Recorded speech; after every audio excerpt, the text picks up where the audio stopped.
আর কোন কাজ চলবে না, চাকরি চলবে না, ব্যবসা চলবে না। আল্লাহ তাআলার হুকুমের সময় চলে আসছে।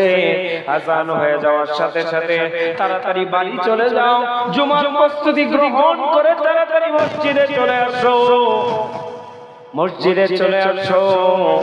আল্লাহ তাআলা জানায় দিচ্ছেন, তোমরা যে এই যে আল্লাহ আদেশ করলাম জুমার আযান হয়ে গেলে সব দুনিয়াবি কাজ বাদ দিয়া আমি আল্লাহর শরণে, আমি আল্লাহর হুকুম আদায়ের উদ্দেশ্যে মসজিদে সমবেত হয়ে যাবা। আমি আজ তোমাদেরকে আদেশ করলাম, কেন করলাম জানোনি? যালিকুম খায়রুল লাকুম, যেই আদেশ তোমাদেরকে করেছি এই আদেশের মধ্যেই তোমাদের জন্য কল্যাণ আছে। বলেন সুবহানাল্লাহ।